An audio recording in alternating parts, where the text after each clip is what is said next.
ఐపీని మన ప్రెస్టేజ్ కోసం బాగా ప్రిపేర్ అవ్వాలి. ఎంసెట్‌ని మంచి ర్యాంక్, మంచి కాలేజ్ కోసం గట్టిగా ప్రిపేర్ అవ్వాలి. ఈ రెండిటిని బ్యాలెన్స్ చేసి రైట్ పాత్‌ని ఎంచుకున్నోడే మంచి సక్సెస్ ఉంటుంది. ఇది మాత్రం ఎప్పుడు గుర్తుపెట్టుకోండి, మీ లైఫ్‌లో యూజ్ అవుతుంది. హాయ్ స్టూడెంట్స్, ఈరోజు మనం ఒక స్పెషల్ టాపిక్‌ని అయితే డిస్కస్ చేయబోతున్నాం. అదేంటంటే నన్ను కామెంట్‌లో చాలా ఎక్కువ అడిగిన క్వశ్చన్ అది. ఏంటంటే ఐపీని, ఎంసెట్‌ని ఎలా మేనేజ్ చేయాలి అనే డౌట్ అయితే నన్ను చాలామంది అడిగారు. ఇప్పటికి చేస్తాను అనేసి డిలే అయిపోతుంది. ముందు ఈ వీడియో చేసేద్దామని అయితే స్టార్ట్ చేశాను.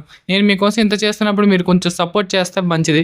వెళ్ళే ముందు అలా లైక్ చేసేసి అలా సబ్స్క్రైబ్ చేసి వెళ్ళిపోతే నాకు కూడా కొంచెం సపోర్టివ్‌గా ఉంటుంది. అండ్ మీకు గానీ ఏదైనా సబ్జెక్ట్ ద్వారా డౌట్ ఉంటే కింద కామెంట్స్ అడగండి, నేను ఖచ్చితంగా ఆన్సర్ ఇస్తాను. నేను ప్రతి ఒక్కరికి ఆన్సర్ ఇస్తాను. లేదన్నా నాకు సెపరేట్‌గా ఒక సబ్జెక్ట్ మీద వీడియో చేయన్నా, 1 ఇయర్ ఎలా చదవాలి, 2 ఇయర్ ఎలా చదవాలి, ఏదో ఒక దాని మీద వీడియో చేయన్నా అనేసి మీరు ఆ సబ్జెక్ట్ నేమ్ మెన్షన్ చేస్తే చాలు. నేను ఖచ్చితంగా నా ఫర్దర్ వీడియోస్ ఖచ్చితంగా చేస్తూ ఉంటాను. ఓకే. అడగాలి. ఫస్ట్ వీడియో చేయాలంటే మీరు ఫస్ట్ అడగాలి. అడుగుతేనే కదా నాకు తెలుస్తది. ఇప్పుడు చాలామంది అడిగారు కాబట్టే కదా ఈ వీడియో వస్తుంది. కాబట్టి మీరు అడిగితేనే ఖచ్చితంగా వీడియో చేస్తాను. మినిమం ఒక 5 మెంబర్స్ అయినా అడిగితే ఖచ్చితంగా వీడియో చేస్తాను. ఓకే. ఐపీకి, ఎంసెట్‌కి చాలామంది స్టూడెంట్స్ అయితే కన్‌ఫ్యూజ్ అయిపోతూ ఉంటారు. But don't worry, I will give you best plan. Let us start. So మన వీడియోలో ఫస్ట్ పాయింట్ ఏంటంటే టైం. మన టైం అనేది మన లైఫ్‌లో ఇప్పుడు కీ రోల్ మెయింటైన్ చేస్తది. అదేంటంటే ఇప్పుడు నేను చెప్పబోయే 2 స్టూడెంట్స్ ఉంటారు. 2 స్టూడెంట్స్‌కి 2 పాత్స్ ఉంటాయి. ఇప్పుడు ఫస్ట్ స్టూడెంట్స్ ఎలా ఉంటారంటే ఉత్త ఐపీఏ పొద్దున్నుంచి సాయంత్రం వరకు ఐపీఏ చదువుతూ ఉంటారు. అటువంటి students. Second type of students ఏంటంటే పొద్దున్నుంచి సాయంత్రం వరకు డైలీ జేఈఈ చదువుతుంటారు. అసలు ఐపీ ఇప్పటికొచ్చి టచ్ కూడా చేసి ఉండరు కొంతమంది అయితే.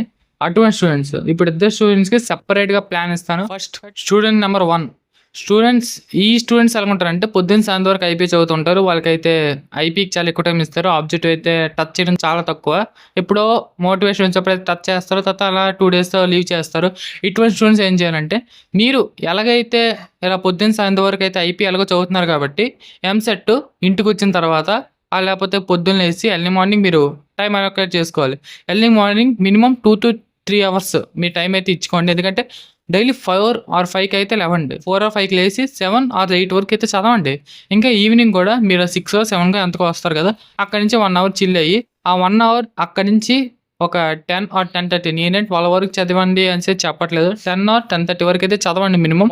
మార్నింగ్ మాత్రం డైలీ లేవండి. చాలా ఇంపార్టెంట్ మీకైతే మాత్రం. ఎందుకంటే ఇప్పుడు చదవకపోతే మీ లైఫ్లో ఎప్పుడు చదవలేరు.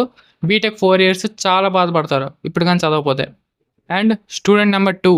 ఈ స్టూడెంట్స్ ఎలా ఉంటారంటే పొద్దున్నుంచి సాయంత్రం వరకు డైలీ ఇలా జేఈఈకి, ఎంసెట్‌కి ప్రిపేర్ అవుతూ ఉంటారు. ఇలా అసలు ఐపీ కూడా టచ్ చేయరు. కాబట్టి మీ స్టూడెంట్స్ మీరేం చేయాలంటే మాక్సిమం మీరు ఈ లాంగ్వేజ్ మీద కొంచెం ఫోకస్ పెట్టండి. అండ్ మీకు ఎలాగో జేఈఈకి, ఎంసెట్‌కి గట్టిగా ప్రిపేర్ అవుతారు కాబట్టి మీకు మినిమం మ్యాథ్స్, ఫిజిక్స్, కెమిస్ట్రీ మీరు సొంతంగా రాసినా కూడా మీకు మార్కులు ఎగ్జామ్‌లో పడిపోతాయి. చాలామందికి అలాగే పడిపోతాయి. అంటే ఎంసెట్, జేఈఈ చదివిన వాళ్ళైతే సొంతంగా రాసేస్తారు, ఈజీగా పడిపోతాయి. కానీ ఏమో టఫ్ క్వశ్చన్ ఉంది అన్నప్పుడు మాత్రం మీరు ఒకసారి చూసుకోండి, ఎందుకైనా మంచిది. ఏమో మాకు అన్నీ వచ్చు కదా అని సెల్ఫ్ ప్రాబ్లం కాబట్టి అలా చూసుకెళ్ళండి. వీక్‌కి మినిమం 2-3 చాప్టర్స్ ఈజీగా తేల్చేస్తారు మీరు. ఎందుకంటే మీరు ఎలాగో ఎంసెట్‌కి, జేఈఈకి చాలా గట్టిగా ప్రిపేర్ అవుతున్నారు. మీకు అసలు పాయింటే కాదు. లిటరల్లీ చెప్పాలంటే మా కాలేజ్‌లో 1 week or 2 weeks, last 2 weeks ఇస్తారు ఫిబ్రవరి ఆ టైంలో. అంతే 2 వీక్స్‌లో మొత్తం సిలబస్ మొత్తాన్ని క్లోజ్ చేసి ఎగ్జామ్ రాస్తారు. వాళ్ళకి ఫుల్ మార్క్స్ వస్తాయి. నేను చాలా షాక్ అయ్యాను. అంటే షాక్ అవ్వడానికి ఏం లేదు, ఇది మాత్రం రియల్. ఎందుకంటే వాళ్ళు ఎలాగో ప్రిపేర్ అవుతారు కాబట్టి వాళ్ళకి వస్తాయి. మీరు కూడా అంతే. మీకు ఈజీగా 1 వీక్‌కి 2 ఆర్ 3 చాప్టర్స్ ఈజీగా కంప్లీట్ చేసేయగలరు. సబ్జెక్ట్‌కి 2 ఆర్ 3 చాప్టర్స్ ఈజీ కంప్లీట్ చేసేస్తారు. మీకు అసలు తిరిగే లేదు. కానీ అది ఎలా ప్రిపేర్ అవ్వాలి, ఎలా కంప్లీట్ చేయాలి అన్నది మాత్రం ఇప్పుడు నేను చెప్పబోతున్నాను. Point number 2, priority and strategy. Remember guys, AP స్టూడెంట్స్‌కి అయితే ఐపీ వెయిటేజ్ ఒక 25% ఎంసెట్‌లో అయితే కలుస్తుంది. టీఏ స్టూడెంట్స్ అయితే సేఫ్. మీరు ఐపీ కొంచెం నెగ్లెక్ట్ చేస్తే పర్వాలేదు. 950 అబోవ్ వచ్చినా తక్కువ వచ్చినా కూడా ఏం ప్రాబ్లం లేదు. అంటే మీకంటూ ప్రెస్టేజ్ కావాలి నాకు అంటే మనం తెచ్చుకోండి. కానీ తెచ్చుకోకపోయినా అంత పెద్ద ఇంపాక్ట్ చూపించదు.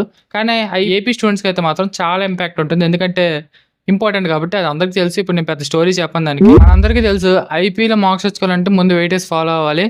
నేనైతే ముందే చెప్పేస్తున్నాను. ఏపీ వాళ్ళకైతే కెమిస్ట్రీలో వెయిటేజ్ ఫాలో అవ్వరు. టీఎస్ వాళ్ళకైతే ఫిజిక్స్‌లో వెయిటేజ్ ఫాలో అవ్వరు. మాక్సిమం అయితే జరుగుతుంది. నేనైతే ఎప్పుడు అలాగే చదువుద్ది అయితే మాత్రం ప్రామిస్ చేయను. మాక్సిమం కెమిస్ట్రీలో ఏపీ వాళ్ళకి వెయిటేజ్ అయితే ఫాలో అవ్వట్లేదు. ఫిజిక్స్‌లో కూడా టీఎస్ వాళ్ళకి వెయిటేజ్ ఫాలో అవ్వట్లేదు. ఇక్కడ నేను వెయిటేజ్ మాత్రం కావాలంటే నేను ఇక్కడ స్క్రీన్ మీద పెడతాను. ఇంకా లింక్ కింద డిస్క్రిప్షన్‌లో ఇస్తాను. 1A, 2A యొక్క వెయిటేజ్ కూడా మీరు చూసుకోండి. ఏపీ, టీఎస్ వాళ్ళకి విడివిడిగా ఇస్తాను. ఒకసారి చూసుకోండి. అండ్ ఇక స్క్రీన్ మీద పెట్టాలంటే మాత్రం ఇప్పుడు అంత వీడియో అయితే లెంత్ ఎక్కువైపోతుంది, పెట్టే అవకాశాలు లేవు.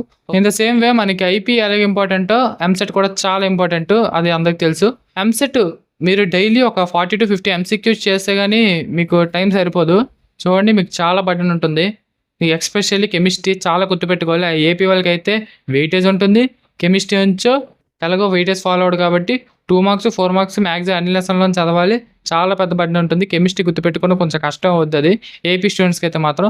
కాబట్టి ఈ కెమిస్ట్రీ ఉంటుంది, వెయిటేజ్ ఫాలో అవ్వడు, దీంట్లో నుంచి ఎంసెట్ ఎంసీక్యూ చేయాలి డైలీ 40 to 50, చాలా పెద్ద ప్రాబ్లం అవుతుంది ఏపీ వాళ్ళకి అయితే. మీరు ఇవన్నీ మేనేజ్ చేసి ఇప్పుడు ఎంత కష్టపడతారో అంత బెనిఫిట్ పొందుతారు. నా మాట వినండి, నిజం ఇదే జరుగుద్ది. అండ్ మన పాయింట్ నెంబర్ 3 ఏంటంటే revision technique. Note this, revision is more important than learning. మనం ఎంత విన్నదన్నది ముఖ్యం కాదు, మనం ఎంత రివిజన్ చేసామన్నదే ముఖ్యం. విన్నామంటే ఒక లెసన్ మీద ఒక 100 వీడియోలు విన్నా కూడా ఎక్కంది, ఒక వీడియో విని 100 సార్లు రివిజన్ చేస్తే 100% ఎక్కుతుంది. ఇదేదో నేనేం డైలాగ్ కొట్టట్లేదు, ఇది మాత్రం నిజం. ఏముంది, పొద్దున్న లేచి ఐపీ నోట్స్ మీరు రివిజన్ చేయండి.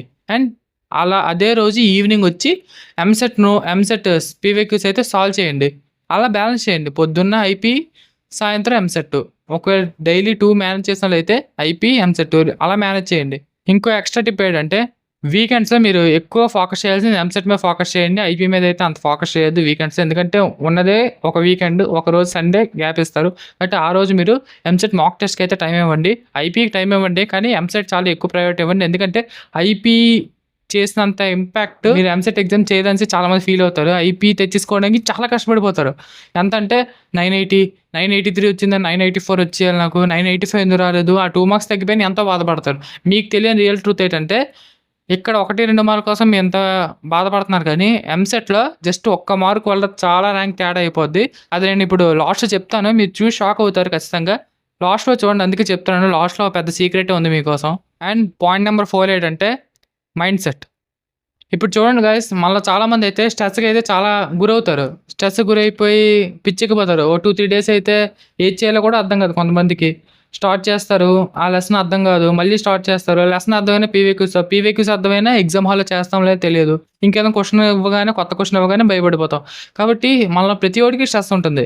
కాబట్టి ఆ స్ట్రెస్ని మనం ఓవర్కమ్ చేస్తేనే కదా రేపొద్దు మనకి సక్సెస్ వస్తుంది. ఇప్పుడు ఆ స్ట్రెస్ని మీరు ఓవర్కమ్ చేయడానికి డైలీ పొద్దున్న లేవగానే వాక్ చేయండి, పర్లేదు, 30 minutes వాక్ చేయండి. 4కి లాగానే పొద్దున్న 4 to 4:30 వాక్ చేయండి. మనం ఫ్రెష్ వాక్ చేస్తేనే కదా మార్నింగ్ బాగుంటుంది. లేదు నేను 4:30 వరకు వాక్ చేయాలంటే ఓకే, 6 to 6:30 చేయండి, అక్కడ సన్ రేస్ వస్తాయి, మంచిదే కదా. ఓకే, ఆ మ్యూజిక్ వినండి, మ్యూజిక్లో కూడా మంచి మెలోడీ మ్యూజిక్ వినండి, బాగుంటుంది. అంతేగాని మీరే బీజిఎమ్స్, ఒక మంచి సౌండ్ బేస్డ్ మ్యూజిక్ వింటే మైండ్ కూడా గందరగోళం అయిపోతుంది. ఈ టైంలో మనం తీసుకోవాల్సిన మంచి కేర్ ఏంటంటే హెల్త్. మీకు కొటేషన్ చెప్తాను, best health is equals to good marks. Okay, మనం హెల్తీగా ఉంటేనే మనకు మంచి మార్కులు వస్తాయి. ఇప్పుడు ఒక అబ్బాయి ఉన్నాడు, పొద్దున్న సాయంత్రం వరకు చదువుతూ ఉంటాడు, అంటే ఖాళీ లేకుండా మీ దృష్టిలో, ఓకేనా, కానీ వాడి ఇంటికి వెళ్ళి చిల్ అవుతాడు. ఓకే, చిల్ అవుతాడు. సో మన ఫైనల్ కంక్లూజన్ ఏంటంటే మోటివేషన్. ఇప్పుడు ఐపీని మన ప్రెస్టేజ్ కోసం బాగా ప్రిపేర్ అవ్వాలి, ఎంసెట్ని మంచి ర్యాంక్ మంచి కాలేజ్ కోసం గట్టిగా ప్రిపేర్ అవ్వాలి. ఈ రెండింటిని బ్యాలెన్స్ చేసి రైట్ పాత్ ఎంచుకున్నాడే మంచి సక్సెస్ ఉంటుంది. ఇది మాత్రం ఎప్పుడు గుర్తుపెట్టుకొని మీ లైఫ్లో యూజ్ అవుతుంది. మీరు కూడా ఇప్పుడు వరకు నేను చెప్పింది చేస్తే మీరు ఖచ్చితంగా ఐపీలో టాప్ మార్క్స్ కొడతారు, ఎంసెట్లో మంచి ర్యాంక్ కొడతారు. నేనైతే ఇవే ఫాలో అయ్యాను, నాకు ఐపీ 974, ఎంసెట్ 3000 ర్యాంక్ వచ్చింది. కాబట్టి మీరు ఇవే ఫాలో అవ్వండి, డైలీ రివైజ్ చేస్తూ ఉండండి. పొద్దున్న పని మధ్యాహ్నం పని చేయండి, అంతేకాని అలాగని డైలీ ఐపీకి పని ఇవ్వకండి, లేకపోతే మొత్తం ఎంసెట్కి పని ఇవ్వకండి. మొత్తం ఎంసెట్ పని ఇచ్చడం పర్వాలేదు, కానీ మొత్తం ఐపీ పని ఇచ్చడం మాత్రం లాస్ట్కి బలైపోతారు. వాళ్ళకి వస్తాయి 970, 980 కూడా వస్తాయి, కానీ ఎంసెట్లో ర్యాంక్ రాకపోతే అప్పుడు ఏం చేస్తారు? ఓకేనా, అలాగని మొత్తం ఎంసెట్ మీద పడిపోయినా రిస్క్ అని చెప్పను. ఓకే, అంటే వాళ్ళు కొంచెం సర్వైవ్ అవ్వచ్చు, కానీ మొత్తం ఐపీ మీద పడిన వాళ్ళు మాత్రం ముందే చెప్తున్నాను, జాగ్రత్త. మీరు ఐపీ అనేసి కాలేజ్లో పెట్టిన స్ట్రెస్కి మీరు ఎంచి లోన్ అయ్యి ఐపీని ఎంచుకుంటారు దారి. కానీ ఐపీ చదవండి, ఒప్పుకుంటాను నేను, మీరు తెచ్చుకోండి, 980 తెచ్చుకోండి, ఓకే. కానీ ఎంసెట్లో బిలో 10,000 ర్యాంక్ తెచ్చుకొని ట్రై చేయండి. బిలో 10,000 వచ్చినా కూడా ఈ రోజుల్లో పర్లేదు, ఓకే. కానీ ఇంకా ముందుకు తెచ్చుకొని ట్రై చేయండి. ఇప్పుడు నీకు 10,000 వస్తుంది, నీకు కాన్ఫిడెన్స్ ఉంటే నేను 5,000 తెచ్చుకొని టార్గెట్ పెట్టుకోండి. 5,000 వస్తుందంటే 3,000 అని టార్గెట్ పెట్టుకోండి. 3,000 వస్తుందంటే 1,000 అని పెట్టుకోండి. అప్పుడు టార్గెట్ పెట్టుకుంటేనే మీరు మీ గోల్కి రీచ్ అవుతారు. అండ్ లాస్ట్లో వెళ్ళే ముందు మీకు కొంచెం ఒక ట్రూత్ చెప్పాలి. తెలంగాణ వాళ్ళు మీకైతే ఐపీ మార్క్స్ అయితే ఎంసెట్లో యాడ్ చేయట్లేదు, అలాగని మీరు ఇగ్నోర్ చేసే పని అయితే లేదు. ఇగ్నోర్ చేస్తే మరి మీరే ప్రాబ్లంలో పడతారు. ఇప్పుడు నేను విషయం చెప్పాలి ఏంటంటే ఐపీని ఎంసెట్ని రెండింటిని బ్యాలెన్స్ చేసి మంచి మార్క్ తెచ్చుకుంటేనే కదా మీకు మంచి క్యాపబిలిటీ ఉన్నట్టు. ఇప్పుడు ఒకదానికోసం ఒక లీవ్ చేయడం ఎందుకు? ఇప్పుడు ఫర్ సపోజ్ ఎంసెట్ ఏదో కాలేజ్‌కెళ్ళి చదివారు. ఇప్పుడు మిమ్మల్ని ఎవడు ఎంసెట్ ర్యాంక్ అడగడు రోడ్డు మీద ఉన్నట్టు. ఐపీ మార్క్స్ అడుగుతారు. అలాగని ఐపీ మార్క్స్ అంటే నీకు మంచి బీటెక్ కాలేజ్ లేదు కాబట్టి ఎంసెట్ మార్క్స్ ఏం దిక్కు. కాబట్టి మీకు ఒకదాన్ని బేస్ అయ్యి ఇంకో మార్క్ యూజ్ అవుద్ది. రెండిటిని తెచ్చుకుంటే మీకు మంచి క్యాపబిలిటీ ఉన్నట్టు. ఇప్పుడు ఎంసెట్ కోసం మీరు ఐపీ వదిలేసినా, అలాగని ఐపీ కోసం ఎంసెట్ వదిలేసినా మీరే లాస్ అవుతారు. ఓకేనా? అంటే ఒకదాని కోసం ఒకటి వదిలేసినట్టు. ఇప్పుడు జాబ్ కోసం మన లైఫ్‌ని వదిలేసినట్టు, లేకపోతే లైఫ్ కోసం జాబ్‌ని వదిలేసినట్టు అలాగైపోద్ది. రెండుండి మన లైఫ్‌ని, జాబ్‌ని రెండిటిని మనం ఒక మంచి పాత్‌లో మీరు ట్రావెల్ చేస్తుంటేనే కదా మీకు మంచి సక్సెస్ ఉన్నట్టు. ట్రూత్ నెంబర్ 2 ఏంటంటే ఇది ఏపీ వాళ్ళ కోసం. ఏపీ వాళ్ళు మనకైతే ఎంసెట్‌లో అయితే వెయిటేజ్ ఉంది. అది మాత్రం వాస్తవమే. కానీ ఆ వెయిటేజ్‌లో ఉన్న లూప్ హోల్స్ ఏంటో మీకు తెలియదు. అసలు ఆ వెయిటేజ్ ద్వారా ర్యాంక్‌లు ఎలా వేరీ అవుతాయో తెలుసా? తెలీదుగా. ఇప్పుడు నేను ఒక యానిమేషన్ చూపించి మీకు చెప్తాను. జాగ్రత్తగా వినండి. ఒక 2, 3 ఎగ్జాంపుల్స్ చెప్తాను. ఓకేనా? గాయ్స్ నేను ఇప్పుడు మీకు ఒక 4 ఇమేజెస్ చూపిస్తాను. ఒకవేళ మీకు ఎంసెట్‌లో 43 మార్క్స్, బోర్డ్స్‌లో 599 మార్క్స్ వస్తే మీకు 85,000-70,000 ర్యాంక్ వస్తది. అదే మీకు ఎంసెట్‌లో 43 ఉండి బోర్డ్స్‌లో 403 వస్తే మీకు 1,50,000 ర్యాంక్ వస్తది. అదే మీకు ఎంసెట్ 63 మార్క్స్, బోర్డ్స్ 592 వస్తే 15,000-10,000 ర్యాంక్ వస్తది. అదే మీకు బోర్డ్స్ 592 ఉండిపోయి ఎంసెట్ 81 మార్క్స్ వస్తే మాత్రం 3,000 నుంచి 4,000 ర్యాంక్ మధ్యలో వస్తది. ఇప్పుడు చెప్పండి ఏపీ గైస్, మీరు ఎంసెట్‌లో మార్కులు తెచ్చుకోవడం బెస్టా? ఐపీలో మార్కులు ఎక్కువ తెచ్చుకోవడం బెస్టా? నా ఆన్సర్ ప్రకారం ఏంటంటే ఎంసెట్‌లో ఎక్కువ మార్కులు తెచ్చుకోవడం బెస్ట్. అప్పుడే మీ ర్యాంక్ ముందుకెళ్తారు. లేకపోతే ఐపీలో ఎక్కువ తెచ్చుకున్నా కూడా అంత ముందుకెళ్ళదు. సో గైస్ ఇది ఇవాల్టి వీడియో. ఇప్పటివరకు నేను చెప్పింది మొత్తం మీకు ఎక్కిందని అనుకుంటున్నాను. ఎక్కకపోతే మళ్ళీ చూడండి వీడియో. అప్పుడు కూడా ఎక్కకపోతే మళ్ళీ చూడండి. ఓకేనా? అండ్ ఇది మీ Kuldeep signing off. Please do like, share and subscribe. వెళ్ళే ముందు మాత్రం సబ్స్క్రైబ్ చేసి వెళ్ళిపోండి. ఇది నా రిక్వెస్ట్. నేను ఉంటాను. Bye bye.